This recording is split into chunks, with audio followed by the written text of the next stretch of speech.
پانی کے اندر بھی کتنی کیا خصوصیت رکھی ہے کہ اور اس کا کس طرح سے اسٹرکچر بنایا ہے کہ وہ آپس میں مل نہیں رہے ہیں. تو اسی چیز کا اللہ تعالیٰ ذکر جو ہے وہ اس آیت میں کر رہے ہیں. اف اللہ، بالکل اسی طرح، بالکل سیم یہ والی تصویر جو ہے نا، بالکل. الحمد للہ، الحمد للہ. کوئی کچھ ایسے کہہ رہے ہیں؟ ایسے سوچیں اگر کہ ہم ایک گلاس میں پانی میں نمک اور چینی ملائیں تو مل جاتا ہے، لیکن اللہ کی قدرت کی یہ دو سمندر کیسے اللہ نے الگ کیے ہیں کہ ایک کا پانی اتنا کھارا ہے اور ایک کا میٹھا ہے، بالکل اور اس میں کوئی نہ دیوار ہے نہ کچھ ہے، لیکن اللہ کے حکم سے وہ دونوں کیسے الگ ہیں. سارا میزان پہ قائم ہے نا، چیزیں ساری میزان پہ قائم ہے. سبحان اللہ. تو یہ جو اس میں آیت کی تلاوت ہو رہی ہے یہ آپ کو سنائی دے رہی ہے؟ نہیں، نہیں، نہیں؟ اچھا ایک منٹ رکیے گا.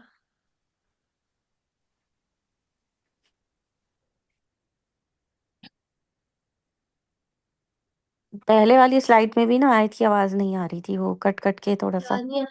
ہوں اچھا لو مجھے آپ لوگوں نے پہلے بتانا چاہیے تھا.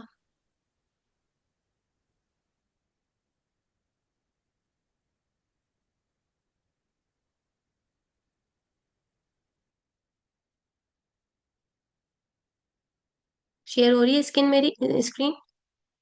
ہاں اب ہو رہی ہے. ٹھیک ہے، اب آپ یہ دیکھیے.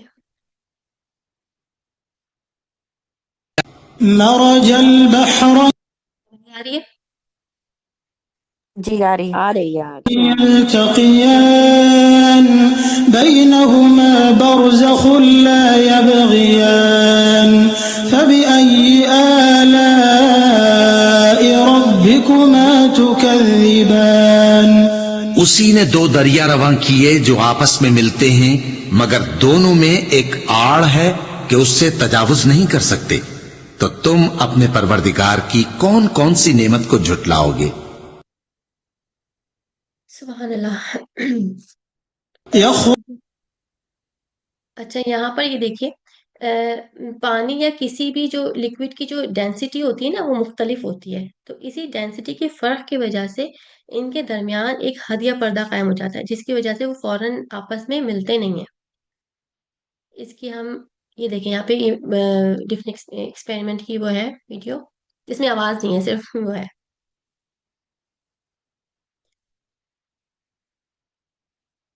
یعنی دیکھیں honey corn syrup dish soap water oil and alcohol ان سب کی ڈینسٹی الگ الگ ہے.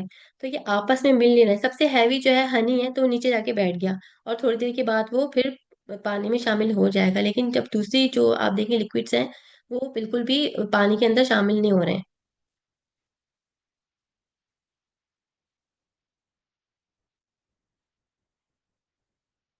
اسی طرح سے آبجیکٹس کا بھی ہے.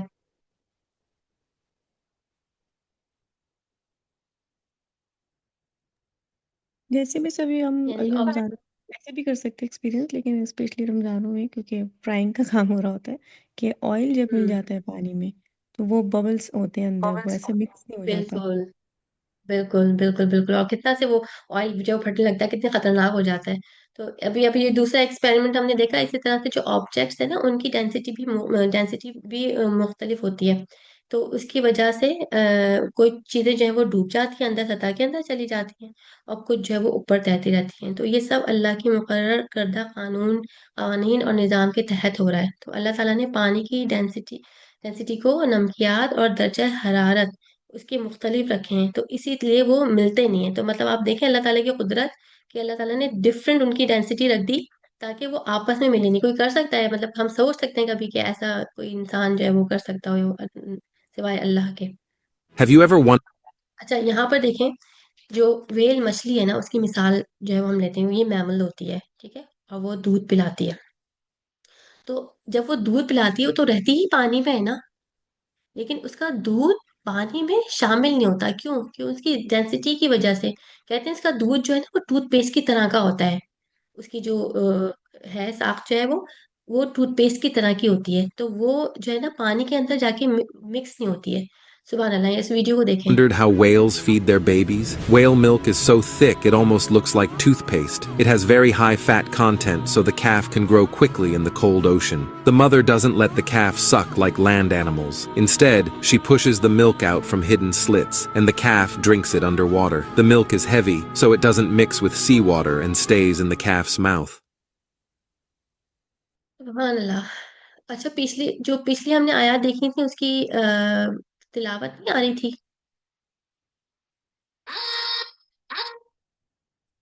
سوری، ایک نہیں منٹ مجھے نہیں دیجیے گا.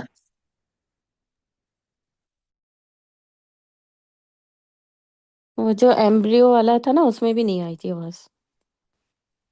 اچھا چلیں، ہم اس کو آیات کو دوبارہ سے دیکھ لیتے ہیں، کیونکہ یہ بہت امپورٹنٹ ہے اس کو سننا اس کے ساتھ. Earth, and the plant grows upwards to seek sunlight. والحب ذو العصف اس میں آ رہی ہے.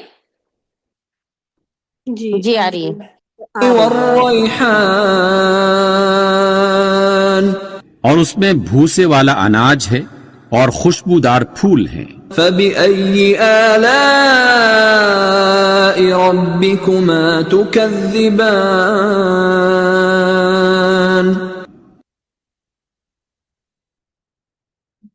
ایمبریو والی ویڈیو دیکھتے ہیں، وہ بہت امپورٹنٹ ہے.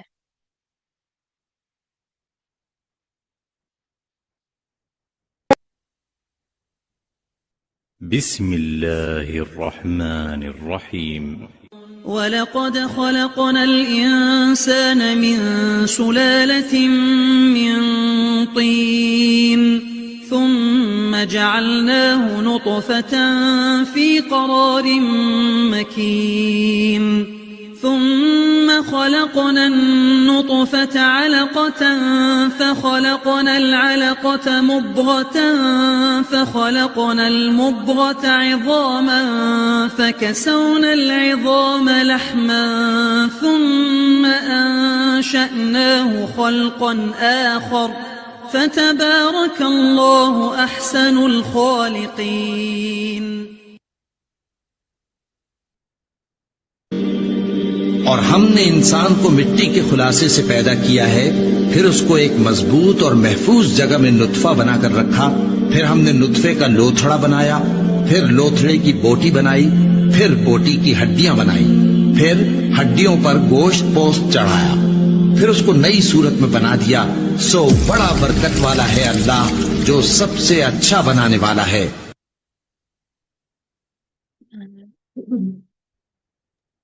اچھا، ہم آگے چلتے ہیں. ہم کہاں تھے؟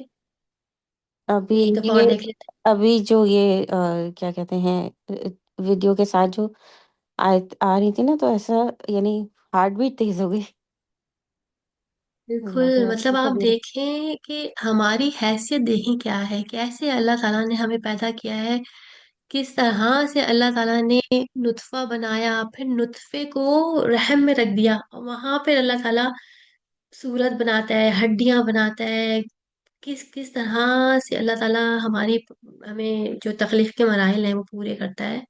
تو کتنی بڑی اللہ تعالیٰ کی قدرت ہے. اور پھر پھر اللہ تعالیٰ کا مقصد وہاں پر وہ آیت رکھنے کا یہی ہے کہ اللہ تعالیٰ ہمیں بتائے کہ تمہاری حیثیت دیکھو، تم کس چیز سے پیدا ہوتے ہو، کیسے پیدا ہوتے ہو، تمہیں کون پیدا کرتے ہو، پھر کس چیز پہ غرور ہے، کس چیز پہ تکبر ہے. کیا ہم تکبر کے مطلب ہم کر سکتے ہیں کسی چیز میں بھی تکبر؟ کسی چیز میں بھی ہم تو بس ہر وقت بس اللہ تعالیٰ کے سامنے جھکے رہیں، سجدہ کرتے رہیں، بس اس پر بھی ہم جو ہے نا اللہ تعالیٰ کا شکر ادا نہیں کرتے، اور پھر اس پر اتنا تکبر ہے ہمارے اندر. اللہ تعالیٰ ہمیں معاف کر دے. آمین یا رب العالمین. اس سے ہی ایک ریلیٹڈ ایک ابھی کمپلیٹلی ریلیٹڈ تو نہیں ہے، لیکن ایک بات ہے کہ ابھی ہم مسجد سے آ رہے تھے، تو آج کسی کا جنازہ آئے گا، نماز جنازہ ہے. تو اس لڑکے کی ڈیتھ اکتوبر میں ہوئی ہے، اور اس کا آج نماز جنازہ ہوگا. تو مجھے یہ چیز سے ہوا کہ ہمیں مطلب اللہ تعالیٰ سے، جیسے ہم قبر کے لیے دعائیں ہیں اور بہت ساری دعائیں، اس میں ہمیں ہر وقت اللہ تعالیٰ سے قبر کفن بھی مانگنے کے لیے ہم محتاج ہیں اللہ کے، کہ ہمیں ہر وقت یہ بھی دعا کرنی چاہیے اپنی دعاؤں میں کہ اللہ تعالیٰ ہمیں قبر نصیب ہو، ہمیں کفن نصیب ہو، اور اللہ تعالیٰ ہمارا یہاں سے دنیا سے معاملہ جلد از جلد آسانی سے اور اچھی اس سے ہمارا خاتمہ یہاں سے ہو.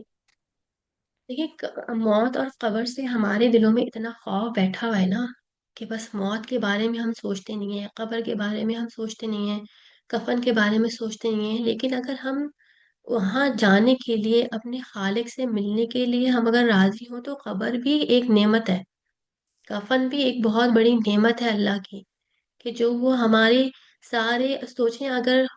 اگر کہیں ایسے ہی ہوتا کہ اللہ تعالیٰ یہ سسٹم بناتے کہ بس ٹھیک ہے مر گئے تو کہیں ڈال دو کونے میں، کیا حال ہوتا ہمارا، کیسے ہمیں جانور کھا رہے ہوتے، کیا ہمارا حشر ہوتا. تو اللہ تعالیٰ نے ہر چیز میں ہمارا پردہ رکھا ہے، ہر چیز میں اس نے ہماری عزت رکھی ہے. لیکن ہم اتنے غافل ہیں اپنے اللہ سے کہ ہم بہت ناشکرے ہیں کہ ہم کسی چیز پہ شکر ادا نہیں کرتے ہیں. ابھی یہی جیسے کوثر کہیں تھے نا کہ ابھی تو ہمارے بہت زیادہ مورائل ہائی ہوئے ہیں، ہم قرآن سے جڑے ہوئے ہیں، ہم بات کر رہے ہیں، سب کر رہے ہیں. لیکن خوف مجھے اپنے لیے بھی یہی ہے کہ یہ رمضان ختم ہو جائیں گے، ہم پھر اپنی اسی روٹین میں آ جائیں گے، کیسا دور قرآن، کیا پڑھا، کیا تدبر کیا، کیا کیا. تو یہ سب بس اللہ تعالیٰ ہمیں اپنے دین سے جوڑ لے، اور اللہ تعالیٰ ہم بار بار اگر بھول رہے ہیں تو اللہ تعالیٰ ہمیں بار بار اپنی طرف بلائے، اللہ تعالیٰ ہمیں توفیق دے کہ اس کی طرف ہم رجوع کرتے رہیں بار بار. آمین یا اور رب یہ العالمین. جماعت The میں calf's یہی mouth. فائدہ ہے کہ ہمارا جو ہے یہ یاد دہانی بھی رہتی ہے، ہمیں نئی نئی باتیں بھی پتہ چلتی ہیں. اب یہ آج کا جو بیان ہے بس اتنا مطلب یہ کہ وہ تھا کہ بس رونا ہی آ رہا تھا کہ کتنے ہم جو ہیں وہ ہیں کہ اپنے رب کی نعمتیں جو کتنی دفعہ پڑھا سورہ رحمان، مجھے تو زبانی بھی یاد ہے، لیکن کبھی غور و فکر کے لیے وہی نہیں ہوتا کہ یہ چیز کیوں آئی ہے یہاں پہ، تو یہ چیز کیوں آئی ہے ایک یہاں ایک پہ. چیز، ایک ایک چیز آنٹی، ایک ایک چیز اگر ہم اس کے بالکل اوپر غور و فکر کرنا شروع کریں، بس مجھے تو لگتا ہے کہ ہم ہر وقت بس سجدے میں پڑے، ہم سجدے سے اٹھے ہی نہیں، کہ جتنی اللہ تعالیٰ کی بالکل نعمتیں ہیں نا کہ ہم بس بالکل. گھسے رہے بس سجدے میں کہ یا اللہ بس تمہیں معاف کر دے اور ہم اس کے تابے دار بندے بن جائیں. لیکن ہم شکر اور غور و فکر کرتے ہی نہیں نا، تبھی تو ہم اتنے ناشکرے، تبھی تو ہم اتنے. صدف ہمیں غور و فکر اور تدبر کے لیے اس کی زبان بھی تو سیکھنی ہوگی نا. دیکھو وہ غور و بالکل فکر اور تدبر صرف ترجمے سے آپ کو نہیں آئے گا. یہ جو ہم ابھی ڈسکشن کر رہے ہیں تو یہ عربک کا تھوڑا بہت فہم ہونے کی بات کر رہے ہیں نا. بالکل تو بالکل اس ندا، کے لیے بالکل اللہ دیٹس تعالیٰ اٹ. کو دعوت دے رہا ہے کہ جب تم عربک سیکھو گے، میری زبان سیکھو گے، جس سے میں نے یہ قرآن نازل فرمایا ہے، تبھی تو تم اس فہم کو پہنچ سکو گے. ورنہ ترجمے میں تو اسٹریٹ اردو کی لکھا ہوتا ہے یا انگلش کے لکھا ہوتا ہے.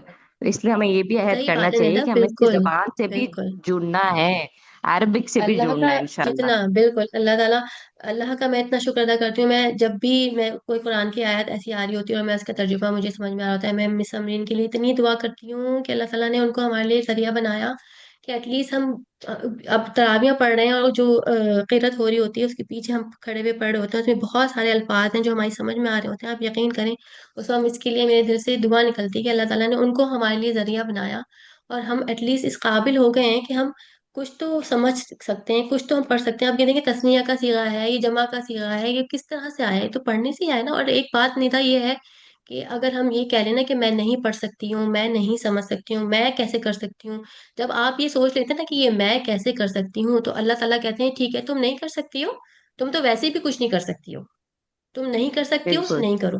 تم مجھ سے مانگ کر تو دیکھو، تم اپنے دل میں اس چیز کی وہ تو ڈالو کہ یا اللہ میں تو نہیں کر سکتی ہوں لیکن اگر آپ چاہیں گے تو میں یہ چیز کر لوں گی. تو میں ہمیں یہ صرف آپ کے سیشن کوشش. پہ نا ایک ہائی لائٹ کرانا چاہ رہی ہوں صدف سب کو، کہ جن جن کا انٹرسٹ اب ڈیولپ ہو رہا ہے اتنے سارے سیشنز ڈفرینٹ طریقے سے دورہ قرآن لینے کے بعد، تو بالکل وہ عہد کریں کہ وہ رمضان کے بعد نا عربک سے ضرور جڑیں گے. کہیں بھی ان کو مل رہی ہو، باجی کے پاس کر رہے ہو، ذکر حکیم سے ہو یا کہیں بھی ہو، لیکن تھوڑی بہت عربک کا مفہوم ہر ایک کو آنا چاہیے، جو کہ الحمدللہ ذکر حکیم کراتا بھی رہتا ہے ترجمے کے تھرو یا اس کے تھرو. لیکن بیسکس آپ سب کو، ہم سب کو پتہ ہونی چاہیے. بالکل آپ نے بالکل. یہ صحیح بولا کہ جیسے کل ہماری بات ہو رہی تھی نا کہ جواب دینے والی بات، کہ حضرت عمر نے جو ہے آیت سنی اور پھر انہوں نے اس کا جواب دیا. تو یہ جو تھوڑا بہت ہم نے پڑھا ہے تو اس سے واقعی تراویح کے دوران اب مطلب وہ ہوا کہ یہ جب اللہ تعالیٰ جو بات کر رہے ہیں اس کلام کے ذریعے ہم سے، تو ہمیں اس کا جواب دینا، یعنی ایک وہ چیز آئی کہ ہاں یہ سمجھ آ رہا ہے، تو اس وقت مطلب پڑھنے کا بھی وہ ہوا. تو اللہ تعالیٰ ہم بالکل سب کو بالکل. توفیق دے کہ ہم سیکھ سکیں انشاءاللہ تعالیٰ. آمین یا رب العالمین۔ چلیں آگے چلتے ہیں، پھر اس کے بعد اللہ تعالیٰ فرماتے ہیں یخرج منہما اللؤلؤ والمرجان، انہی سمندروں سے موتی اور مرجان نکلتے ہیں۔ اب دیکھیں اس کی جو حقیقت ہے نا، یہ پرل کی سب سے پہلے ہم دیکھتے ہیں، یہ ایک چھوٹی تکلیف سے بنتا ہے۔ یہ جو پرل ہے نا، چھوٹی تکلیف اس سے بنتا ہے، یعنی کہ جو سی پی ہوتی ہے نا، اس کے وہ اپنے جسم کو جو ہے نا بچاتی ہے نا، تو اس عمل سے جو ہے وہ یہ موتی بنتا ہے، یہ چمکدار موتی اس سے بنتا ہے۔ ہوتا کیا ہے کہ جب سی پی کے اندر کوئی ایسا کیا کہہ لیں آپ، مٹی کا جو ذرہ ہوتا ہے یا کوئی بھی ایسی چیز اندر جو ہے وہ داخل ہوتی ہے نا، تو وہ اس چیز کو، یہ دیکھیں آگے ایک میں نے پکچر لگائی ہے ادھر، دیکھیں تو جب کسی سی پی کے اندر ریت کا ذرہ یا کوئی کیڑا یا کوئی اور ذرہ داخل ہو جاتا ہے نا، تو وہ سی پی جو ہوتی ہے اس کے اندر ایک جو ہے وہ مینٹل کو، اس کی جو مینٹل کو پریشان کر دیتا ہے، تو وہ پھر حفاظتی رد عمل کرتی ہے۔ تو اس تکلیف سے بچنے کے لیے نا، سی پی اس ذرے کے گرد ایک چمکدار جو مادہ ہے نا وہ خارج کرتی ہے، جسے نیکرے کہتے ہیں۔ تو یہ مادہ سی پی کے جو خول ہے نا شیل کے اندر اندرونی حصے میں بھی پایا جاتا ہے۔ آگے پکچر میں میں نے آئی تھنک لگائی ہے یہاں پہ پکچر، اس کو ہم چیک کرتے ہیں، نہیں پیچھے والی ہے۔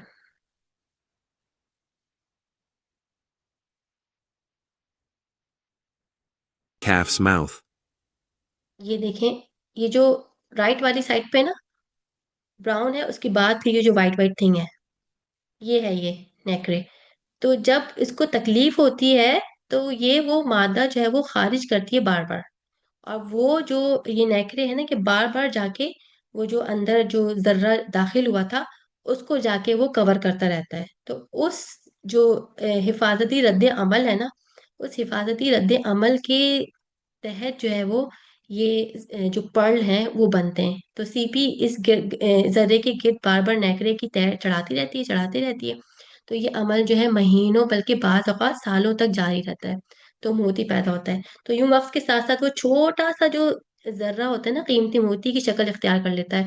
تو یہ ایک جو قدرتی کرشمہ ہے نا جو سی پی کے دفاعی عمل سے بنتا ہے، تو اس کو عموماً تقریباً 2 سال یا 5 سال بنتے ہیں۔ ہم کہتے ہیں نا پرل کی، اور لوگ پہنتے بھی ہیں پرل، تو یہ وہ پرل ہے جو سی پی کی جو دفاعی عمل ہے نا اس سے جو ہے وہ ہوتا ہے۔ آپ مطلب الفاظ نہیں ہے ہمارے پاس نا۔ یہ دیکھیں یہاں پہ یہ نیکرے لکھا ہے نا، یہ جو آگے ہے یہ، تو یہ جو ہے وہ خارج کرتی ہے اس ذرے کو بار بار جو ہے وہ اس کو تکلیف ہوتی ہے تو وہ بار بار اس کے اوپر اس کو خول کو چڑھاتی ہے، تو اس کے سلسلے میں جو ہے وہ پھر یہ موتی جو ہے وہ بنتے ہیں۔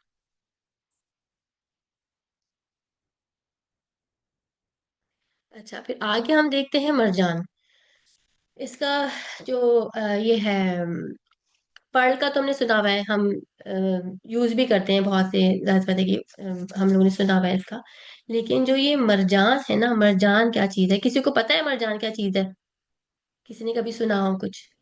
جی ایک کیڑا ہوتا ہے، یہ جب یہ ڈرائی ہو جاتا ہے تو ڈرائی فارم میں میرے پاس ہے مرجان نا، تو ہوں، مجھے ہاں کیڑا ہوتا ہے، وہ بالکل۔ سوکھا ہوا ہوتا ہے تو ویسے موتی بن جاتا ہے، اورنج کلر کے ہوتے ہیں وہ۔ ہاں، اس میں بہت سارے ڈفرینٹ کلرز ہیں، اس میں زیادہ تر جو یوز اچھا ہوتے ہیں وہ ریڈ ہے، وائٹ ہے، وہ یہ سب یوز کرتے ہیں۔ تو یہ سمندری جاندار ہیں، تو یہ پودا نہیں ہے، تو یہ ننھے ننھے جو جاندار ہیں نا پالپس ہوتے ہیں، تو یہ بڑے بڑے گروہوں سے بنتے ہیں، تو ایک دوسرے سے یہ جڑ کر بڑی بڑی جو مرجانی چٹانیں اندر اگر ہم دیکھیں تو وہ اندر جو بڑی بڑی اس کی جو ہے وہ چٹانیں بنی ہوئی ہوتی ہیں، جیسے یہاں پہ آگے اس میں آپ لوگوں کو نظر آئے گا، یہ دیکھیں یہ سارا مرجان ہے۔ اور پھر یہ مرجان یوز کس چیز میں ہوتا ہے؟ اس سے جیولری وغیرہ بناتے ہیں، اور اس کی بہت بڑی جو ہے نا تاریخ ہے اس مرجان کو یوز کرنے کی، بہت بہت پرانے اس سے جو ہے وہ یہ مرجان یوز ہوتا چلا آ رہا ہے۔ جو قدیم مصر میں بھی جو ہے اس کو یوز کیا جاتا تھا، وہ لوگ اس یہ کے زیورات سمندر میں بناتے بھی تھے، مل اور وہ حفاظت کی علامت بھی اس کو سمجھتے تھے۔ اور جو رومی تھے نا، یونان، ان کی تہذیب میں لوگ جو ہے وہ اس کو نیک بختی کی علامت سمجھتے تھے، بچوں کے گلے میں وہ حفاظت کے لیے ڈال دیتے تھے اور زیورات بھی بناتے تھے۔ اسلامی دور سے بھی ہمیں اس کی وہ ملتی ہے، اس میں زیورات بنائے جاتے ہیں، اس کی تصویر بنائی جاتی ہے، اور موجودہ دور میں بھی جو ہے وہ اس کو زیورات کے لیے اور سجاوٹ کے لیے جو ہے بعض جو ہے وہ ادویات میں بھی اور سائنسی تحقیق میں بھی جو ہے وہ یوز ہوتا ہے، کرنٹلی جو ہے یوز ہو رہا ہے۔ اس کے بعد ہم آتے ہیں اس آیت کی طرف، اللہ الجوال المنشآت فی البحر کالاعلام، اور اسی کے لیے سمندر میں چلنے والی کشتیاں ہیں جو پہاڑوں کی طرح نظر آتی ہیں۔ اللہ تعالیٰ ہمیں یاد دلا رہے ہیں کہ سمندر میں چلنے والے بڑے بڑے جہاز اس کی قدرت اور نعمت کا نتیجہ ہیں۔ یہاں پر دیکھیں کہ یہ تو ہم سبھی کو پتہ ہے کون سا جہاز ہے، یہ ٹائٹینک کی تصویر ہے یہ، جنہوں نے دعویٰ کیا تھا کہ یہ کبھی ڈوب نہیں سکتا، اور وہ پہلی ہی دفعہ جب انہوں نے اس کا ایکسپیریمنٹ کیا اور وہ پھر ڈوب گیا تھا۔ یہ دنیا کا سب سے بڑا جو مسافر پیسنجر جہاز ہے اس وقت کا، آئیکن آف دا سیز۔ اس میں ہر طرح کی سہولت موجود ہے، مطلب یو نیم اٹ، یہاں پہ ہر طرح کی سہولت جو ہے وہ اس کے اندر موجود ہے۔ اتنا بڑا جہاز جو ہے وہ ساری سہولیات لے کے پانی پہ چل رہا ہے، اور ہمیں بہت سارے اس میں دیکھیں، اس میں ساری اس کی یہ لکھی ہوئی ہے کہ اس کے اندر کیا کیا ہے۔ اس کے اندر تقریباً مسافر جو ہیں وہ 7,600 سے زیادہ ہیں، اس کا جو کریو ہے وہ تقریباً اتنے لوگ ہیں، تو تقریباً کریو اور جو مسافر پیسنجر ملا کے تقریباً اتنے جو ہے وہ لوگ یہاں پر اس میں آتے ہیں۔ اس کے بعد اس کا جو پورا کل جو ہے وہ لوگ اور جو کریو ملا کے تقریباً 10,000 کے قریب اس میں لوگ آ جاتے ہیں، ٹھیک ہے۔ تو اور یہ ایک جہاز پورے سمجھے چھوٹے شہر کی طرح، اس میں واٹر پارک بھی ہے، سوئمنگ پول بھی ہے، ہر چیز جو ہے وہ تفریح کی جو ہے نا اس کے اندر موجود ہے۔ تو یہ نوح علیہ السلام کی کشتی، یہ ہم سب جانتے ہیں، یہ نوح علیہ السلام کی کشتی ہے۔ آگے ہم دیکھیں بہت سارے اور دوسرے جو جہاز ہیں، جیسے وہ آئل ٹینکر والے ہوتے ہیں، کارگو کے جہاز ہوتے ہیں، کنٹینر شپ ہیں۔ یہاں پہ میں نے تھوڑی سی لسٹ لکھی ہے ان کی کہ کس کس طرح کے جہاز ہیں جو پانی کے اوپر چلتے ہیں۔ اس کے بعد ہم دیکھتے ہیں کہ یہ جو بحری جہاز پانی پر چلتے کیسے ہیں۔ تو یہ جو ہے نا بوئنسی ایک اصول ہے، جب کوئی چیز پانی پر رکھی جاتی ہے تو وہ پانی اس کے نیچے سے اوپر کی طرف ایک زور سے قوت لگاتا ہے، اور اگر یہ زور چیز کے وزن کے برابر یا اس سے زیادہ ہو جائے نا تو وہ چیز پانی پر تیرنے لگتی ہے، ٹھیک ہے۔ تو یہ اصول جو ہے وہ آرکیمیڈیز نے دریافت کیا تھا۔ نتیجہ ابھی میں آگے انشاءاللہ اس کو تھوڑا سا اور اس کو ہم تھوڑا سا آسان طریقے سے دیکھیں گے۔ جہاز پانی پر اس لیے نہیں تیرتا کہ وہ ہلکا ہے، بلکہ اس لیے کہ وہ بہت سا پانی ہٹا دیتا ہے اور اوپر اٹھ جاتا ہے۔ اس کو یہاں پر بھی دیکھیے، کیا آپ نے کبھی سوچا ہے جب کسی پتھر کو پانی میں آواز آ رہی ہے نا؟ آ رہی جی آ رہی۔ پھینکتے ہیں تو وہ آسانی سے ڈوب جاتا ہے، لیکن وہیں ایک دانو کے آکار کا جہاز پانی میں تیرنے لگتا ہے۔ تو آئیے آج کی اس ویڈیو میں 3D اینیمیشن سے سمجھتے ہیں اس کے پیچھے کے سائنس کو۔ دیکھو، یہ سارا کھیل ڈینسٹی کا ہے۔ جب ہم پتھر کو پانی میں ڈالتے ہیں تو اس کے اوپر ایک بوئنٹ فورس لگتا ہے جو ڈسپلیس پانی کے وزن کے برابر ہوتا ہے، لیکن پتھر کا جو اپنا وزن ہوتا ہے وہ اس بوئنٹ فورس سے زیادہ ہوتا ہے۔ لیکن جہاز کے معاملے میں ایسا نہیں ہوتا، کیونکہ جہاز کو اس طرح سے ڈیزائن کیا جاتا ہے کہ اس کے اندر بہت سارا خالی ستھان ہوتا ہے۔ اس کے کارن جہاز کا ایوریج ڈینسٹی پانی سے کم ہو جاتا ہے، جس سے جہاز تیرنے لگتا ہے۔ اسی لیے یاد رکھیں، ڈوبنے اور تیرنے کا سمبندھ سائز سے نہیں بلکہ ڈینسٹی سے ہوتا ہے۔ ایسی ہی ویڈیوز کے لیے چینل کو فالو کریں۔ یہاں پہ ہم اس کو دیکھتے ہیں، سمجھتے ہیں۔ سوئی ڈوب جاتی ہے مگر جہاز جو ہے وہ تیرتا رہتا ہے۔ تو سوئی کیوں ڈوبتی ہے؟ سوئی چونکہ لوہے کی بنی ہوئی ہوتی ہے، یعنی بہت بھاری دھات اور گھنی، اس کے اندر جو اس کی جو ڈینسٹی ہے نا جو ہوتی ہے وہ بہت گھنی ہوتی ہے۔ جب اسے پانی میں ڈالا جاتا ہے نا تو وہ بہت تھوڑا سا پانی ہٹاتی ہے، اسی لیے پانی کی طرف سے اوپر اٹھانے والی قوت جو ہوتی ہے سوئی کے وزن سے کم ہوتی ہے، تو نتیجتاً سوئی جو ہے وہ ڈوب جاتی ہے۔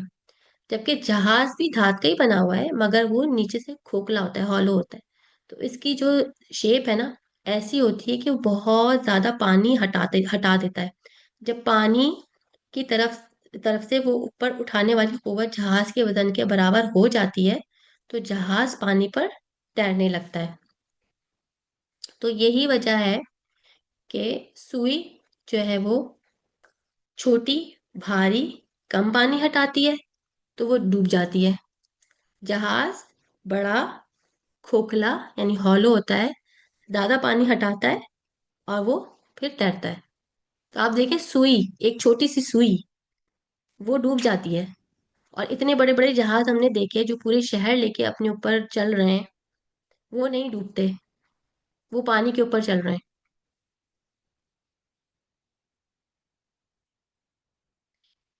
پھر دیکھیں یہ ساری نعمتیں اللہ تعالیٰ نے ہمیں بتائیں، ٹھیک ہے، اور اس کے بعد پھر اللہ تعالیٰ ایسی کیا ڈینسٹی فرماتے ہیں؟ لکڑیوں میں بھی ہوتی ہے؟ اللہ ایسی تعالیٰ نے، ڈینسٹی جی ٹیچر، ایسی جی ڈینسٹی جی، لکڑیوں میں بھی ہوتی ہے؟ لکڑی نہیں، دیکھیں میں نے جو آپ کی بتایا نا، جو آپ اگر آپ اٹھائیں، دیکھیں سوئی کو، دیکھیں سوئی اندر سے بھری بھی ہوتی ہے، ٹھیک ہے، وہ ہالو نہیں ہوتی، سوئی اندر سے بھری بھی ہوتی ہے، اس لیے وہ وزنی ہوتی ہے۔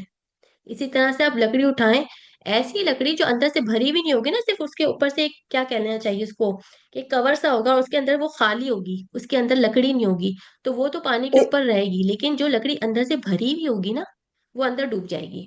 سمجھ میں آئی اس میری کی بات ایک فرحان مثال آپ کے؟ بھی دے سکتے ہیں، اس کی ایک مثال اور بھی دے سکتے ہیں، جیسے اگر ہم بچوں کے کھلونوں کی جو ایک پلاسٹک بال ہوتی ہے جس کے اندر ہوا بھری ہوئی ہوتی ہے، ایک اس کی مثال لیں، اور ایک ایسی میٹل کی بال کی ذہن میں لائیں جو کہ تسبیح کے دانے کی جتنی ہے۔ ایک بچے کی بال بہت بڑی ہے، ایک تسبیح کے دانے کی جتنی پوری دھات کی میٹل کی بنی ہوئی بال بہت چھوٹی ہے۔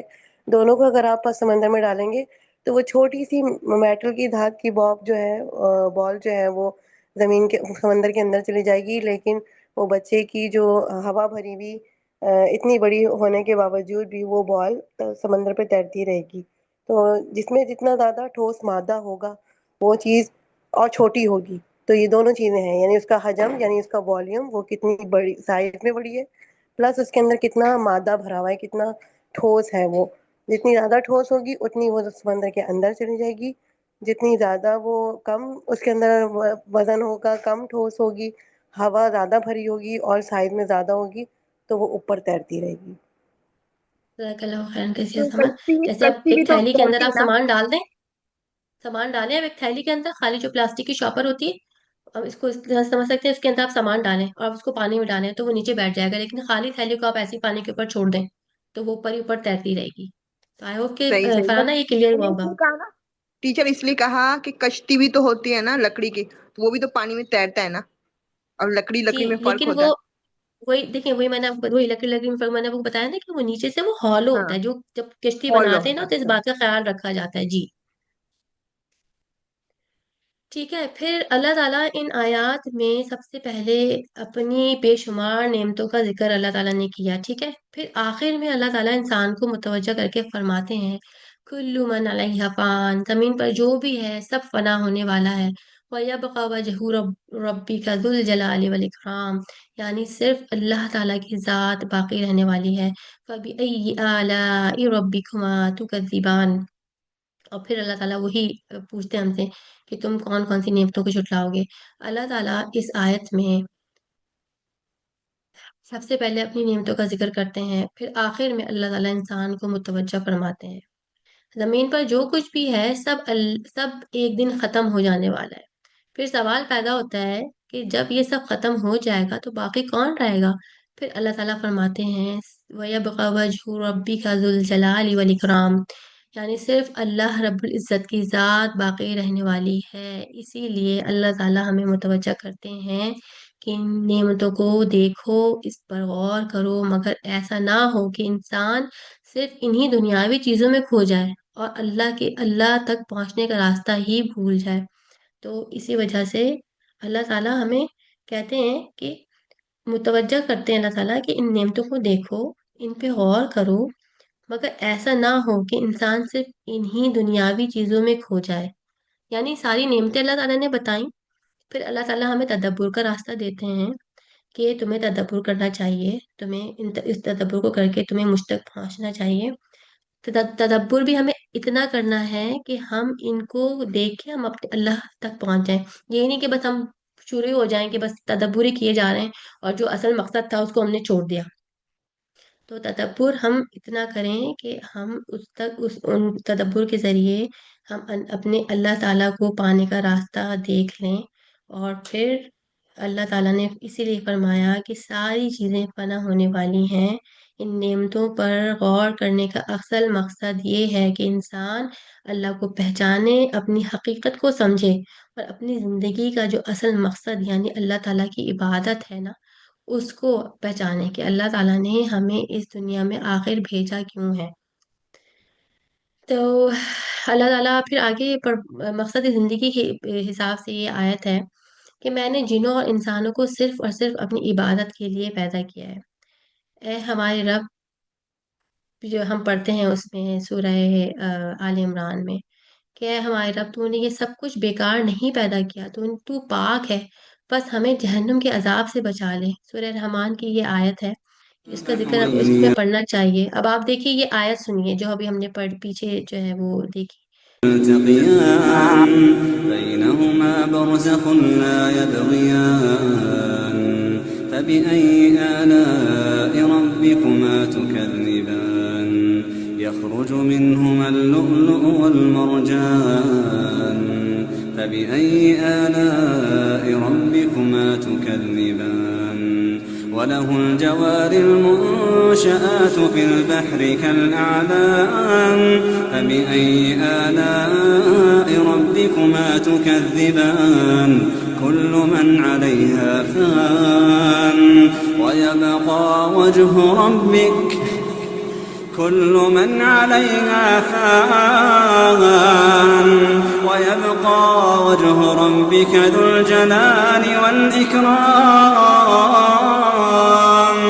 فبأي آلاء ربكما اسی نے دو دریا رواں کیے جو آپس میں ملتے ہیں، مگر دونوں میں ایک آڑ ہے کہ اس سے تجاوز نہیں کر سکتے.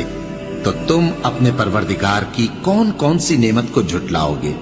ان دونوں دریاؤں سے موتی اور مونگے نکلتے ہیں، تو تم اپنے پروردگار کی کون کون سی نعمت کو جھٹلاؤ گے؟ اور جہاز بھی اسی کے ہیں جو سمندر میں پہاڑوں کی طرح اونچے کھڑے ہوتے ہیں، تو تم اپنے پروردگار کی کون کون سی نعمت کو جھٹلاؤ گے؟ جو مخلوق زمین پر ہے سب کو فنا ہونا ہے، اور تمہارے پروردگار ہی کی ذات جو صاحب جلال و کرم ہے باقی رہے گی. تو تم اپنے پروردگار کی کون کون سی نعمت کو جھٹلاؤ گے؟ الحمدللہ، یہ آج کا ہمارا لیکچر تھا. میں نے کوشش کی ہے کہ کچھ آپ لوگوں کو پہنچا سکوں جو میں نے سیکھا ہے. تو آئی ہوپ کہ اللہ تعالیٰ آج ہمیں ہم اس سورہ سائنس رحمان کے پڑھی، ذریعے. جی کچھ کہہ رہی آج ہم نے پوری سائنس پڑھی ہے. ہیں؟ آپ لوگ بور تو نہیں ہو رہے کہ سورہ رحمان پڑھ رہے تھے تو یہ کیا جو ہے وہ نہیں نہیں ویڈیوز نہیں سے اور اس سے نہیں ہمیں نہیں بتا رہے نہیں، بہت ہیں؟ اچھا، بہت سوری، اچھا. ایک کوشچن.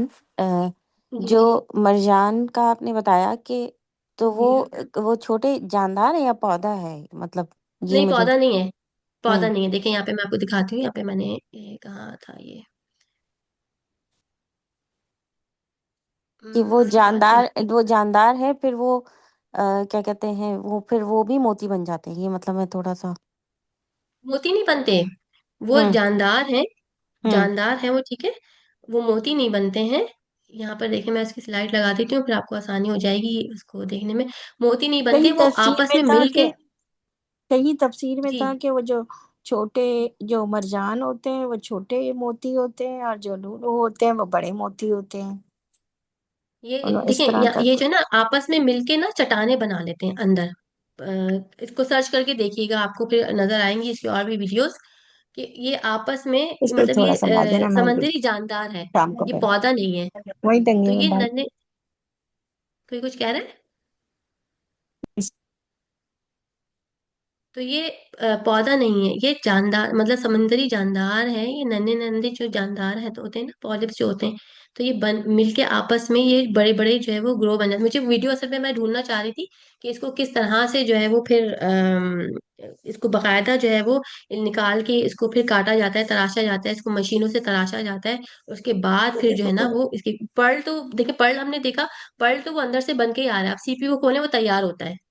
جو وہ تیار کرتی ہے اندر جو میٹل اس کے اراؤنڈ بھیجتی ہے، تو وہ پرل ویسے ہی تیار ہو کے ہمیں ملتا ہے۔ مرجان جو ہے یہ چٹانیں آپس میں مل کے جو ہے وہ یہ سمندری جاندار ہیں، مل کے یہ آپس میں میں اس میں تھوڑا چٹانیں سا بن جاتے ہیں۔ ایڈ کرنا چاہوں گی۔ یہ جو جی جی مرجان ہے نا، یہ بیسیکلی سمندر کا ایک یہ جانور ہے، اور جانور ہم اس کو اس لیے کہتے ہیں کیونکہ بظاہر جو ایک جاندار کی جو تمام چیزیں ہوتی ہیں کہ بھائی وہ ریپروڈیوس کرتا ہے، وہ لوکوموشن کرتا ہے، اور وہ کوئی 4-5 ہیں جو اس کی جاندار ہونے کی جو صلاحیتیں ہیں وہ ساری اس میں ہوتی ہیں۔ یہ ایک پوری کلاس ہے اس کی اینیملز کی، پوریفرا کہتے ہیں اس کو، اور اسپنج کی طرح کا دکھتا ہے یہ جب یہ لائیو ہوتا ہے، لیکن جب یہ ڈیڈ ہو جاتا ہے تو پھر یہ چٹانوں کی فارم میں سوکھ کے بالکل پتھر کی طرح ایک جگہ جمع ہوتا جاتا ہے۔ پھر جس طرح سے ہم ماربل کو توڑ کے نکالتے ہیں، اسی طرح اس کی بھی پورے پورے پتھر توڑ توڑ کے نکالے جاتے ہیں، اور پھر اس کو تراش کے اپنے حساب سے جس بھی قسم کا اپنے موتی بنانا ہے، نگ بنانا ہے، تو کرسٹل بنانے، وہ اس میں کنورٹ کیا جاتا ہے اس کو۔ جزاک اللہ خیرن کثیرہ۔ جزاک اللہ خیر کثیر سمن، میں یہی ویڈیو ڈھونڈنا چاہ رہی تھی لیکن مجھے نہیں ملی، تو الحمدللہ آپ نے اس کو بہت اچھے سے ایکسپلین کر دیا۔ تو آج کا ہمارا جو ہے وہ کلاس وہ یہی تھی انشاءاللہ تعالیٰ۔ اصل میں ایک چیز اور میں آپ کو بتاؤں گی کہ 4 دن کا تھا، لیکن 4 دن میں اس کو کور نہیں کر پائی، آئی ایم ریئلی سوری۔ اب ہماری 50 آیات رہ گئی ہیں، تو اس کو ہمیں 2 دن میں تقسیم کرنا پڑے گا، تو آپ لوگوں کو مجھے کل بھی سننا پڑے گا اور مجھے پرسوں بھی آپ لوگوں کو برداشت کرنا پڑے گا۔ نہیں، تو اور اچھا بجائے اچھا ماشاء اللہ مزہ آیا اتنا، تو ہم لوگوں کی دعا شاید قبول ہوئی ہے کہ اللہ تعالیٰ نے کہا کہ اس کو اور اچھے سے سمجھیں انشاءاللہ تعالیٰ۔ کیونکہ میں نے سوچا کہ میں اس کو کمپائل کر دوں ایک ہی دن میں، جو 50 آیات ہیں وہ کر دوں، میں نے کہا لیکن پھر وہ ہوگا کہ جلدی جلدی بھاگنا پڑے گا، کچھ ہماری سمجھ میں نہیں آئے گا، کیونکہ پھر آگے جو ہے وہ دوزخ کا ذکر ہے، جنت کا ذکر ہے، تو میں چاہ رہی ہوں کہ ہم دوزخ کا ذکر سن کے ہم ڈریں، لیکن پھر ہم اس امید کے ساتھ جنت کا ذکر دیکھیں کہ اللہ تعالیٰ انشاءاللہ انشاءاللہ انشاءاللہ اللہ تعالیٰ ہم سب کو ایک ساتھ جو ہے وہ جنت میں داخل کریں گے انشاءاللہ۔ تو اس لیے بجائے ہفتے کے سنڈے کو انشاءاللہ تعالیٰ ہم سورہ رحمان کو کمپلیٹ کریں گے انشاءاللہ، ٹھیک ہے؟ چلیں دعا کر لیتے ہیں۔ اے اللہ ہمیں قرآن کو صدف سمجھنے اور جی صدف آپ نے ماشاءاللہ سے بہت اچھا سب کو سمجھایا ہے، سب کی توجہ جو ہے وہ آپ نے بالکل ایک اس پہ رکھی، اور ماشاءاللہ بہت زیادہ ریسرچ کی، بہت ماشاءاللہ آپ نے اچھی طریقے سے سمجھایا۔ اللہ تعالیٰ آپ کو اس کے جزائے خیر دے، بہت آپ نے محنت کی بہت۔ جزاک مس اللہ میں خیر بھی کثیرہ۔ ایک ہاں بات جی، کہنا اس میں چاہ رہی میری کوئی محنت نہیں ہے، میں نے یہ پڑھا ہے، دیکھا ہے، سیکھا ہے، مجھے لگا کہ جس طرح سے میں اس کو دیکھ رہی ہوں اسی طرح سے یہ آگے بھی لوگوں تک جانا چاہیے۔ میں نے ایک کوشش کی ہے، اللہ تعالیٰ نے دیکھیں، اللہ تعالیٰ نے مجھے وسیلہ بنایا کہ میں اس کو سیکھوں، پھر اللہ تعالیٰ مطلب آپ لوگوں کے لیے وسیلہ بنایا کہ میں اس کو آپ لوگوں تک پہنچا سکوں، لیکن اب آگے آپ لوگوں کی ذمہ داری ہے کہ جس طرح سے آپ لوگوں نے اس کو سنا ہے، سمجھا ہے، اب آپ لوگوں کی ذمہ داری ہے کہ آپ لوگ بھی جو بیان والا ہے نا، بیان آپ نے اپنی صلاحیت یوز کرنی ہے اور اس کو پھر آپ نے آگے پہنچانا ہے۔ اس میں میرا کوئی کمال نہیں ہے، تفاسیر آلریڈی موجود ہیں، ویڈیوز موجود ہیں، ان سب کو میں نے صرف اور صرف ایک جگہ کمپائل کیا ہے، اور جو میں نے ورڈ جو ہے وہ یوز کیے ہیں، نہ میرے پاس اتنا کوئی الفاظ کا خزانہ ہے، کچھ بھی نہیں ہے، لیکن یہ جس طرح سے ہوا ہے بے شک یہ صرف اور صرف اللہ تعالیٰ نے ہی کروایا ہے، میں نے کچھ بھی اس میں نہیں کیا ہے، بس اللہ تعالیٰ ہمیں اس قرآن سے جوڑ دے اور ہمیں تدبر اور غور و فکر کرنے والا بنا دے، آمین۔ جی فرا، آپ کچھ کہہ رہی تھی؟ جی جی، میں یہی کہہ رہی تھی ماشاءاللہ آپ کا بہت اچھا تھا، اور میں پتہ ایک چیز جو کہنا چاہوں گی کہ دیکھیں ہم لوگ الحمدللہ تفسیر پڑھتے ہیں یا سنتے بھی ہیں آڈیو وغیرہ، سب کا اپنا انداز بہت اچھا ہوتا ہے، سب اپنے طور پہ بہت اچھی کوشش کرتے ہیں، لیکن جو آپ نے طریقہ اختیار کیا نا، اس میں جب آپ چیزوں کو سائنس سے اور ڈیلی لائف سے کنیکٹ کرتے ہیں نا، تو چیزوں کو سمجھنا آسان ہو جاتا ہے ہر عام بندے کے لیے، کہ کوئی اللہ عام تعالیٰ مطلب دیکھیں، اللہ آپ تعالیٰ یہ جب دیکھیں جب یہ دور قرآن کا ہوا نا کہ دور قرآن جو ہے وہ کرانا ہے، تو بس اس وقت میں نے سوچا کیا کراؤں گی، میں نے کچھ نہیں سوچا تھا کہ میں یہ کراؤں گی، میں نے کہا سورہ رحمان، کیونکہ میرے ذہن میں تھا کہ میں سورہ رحمان آگے میں پڑھنے والی تھی کہ میں پڑھوں گی، تو میں شاید کیونکہ میں بالکل زیرو ہوں، میرے اندر کوئی نالج نہیں ہے، مجھے کچھ بھی نہیں پتا ہے، مجھے کچھ بھی نہیں آتا ہے، جب مجھے مس نے کہا تو میں نے سوچا کہ میں کیا کراؤں گی، میں تو اس قابل نہیں ہوں، بس منہ سے میرے نکلا سورہ رحمان، تو یہ اللہ تعالیٰ کے کام ہے، اللہ تعالیٰ کو آپ لوگوں تک یہ چیز ایسے ہی پہنچانی تھی، تو بس اللہ کا شکر میں اس پہ ادا کروں گی کہ اس نے مجھے چن لیا اور آپ لوگوں تک یہ چیز میرے ذریعے سے پہنچا دی. اس میں میرا کوئی کمال نہیں ہے. بس اب ہم لوگوں کا یہ ہے کہ جو ہم نے جس طرح سے اللہ تعالیٰ نے آپ لوگوں تک یہ پہنچایا ہے نا، تو اس کو آپ نے اپنے دلوں میں محفوظ نہیں رکھنا ہے، صرف عمل کرنا ہے، سوچنا ہے، تدبر، اللہ تعالیٰ کا شکر ادا کرنا ہے اور اس کو آگے پہنچانا ہے. ٹھیک ہے، چلے اب ہم دعا کر لیتے ہیں. اللہ تعالیٰ ہمیں اس قرآن کو سمجھنے اور اس پر عمل کرنے اور دوسروں تک پہنچانے کی توفیق عطا فرمائے. آمین. اللہم اجعل عملنا كله صالحا واجعله لوجهك خالصا ولا تجعل لأحد فيه شيئا. اللهم انفعنا بما علمتنا وزدنا علما. ربنا اغفر لنا ولوالدينا وللمؤمنين يوم يقوم الحساب. ربنا ارحمهم كما ربونا صغارا. سبحانك اللهم وبحمدك نشهد أن لا إله إلا أنت نستغفرك ونتوب إليك. السلام عليكم ورحمة الله وبركاته. وعلیکم السلام ورحمۃ اللہ.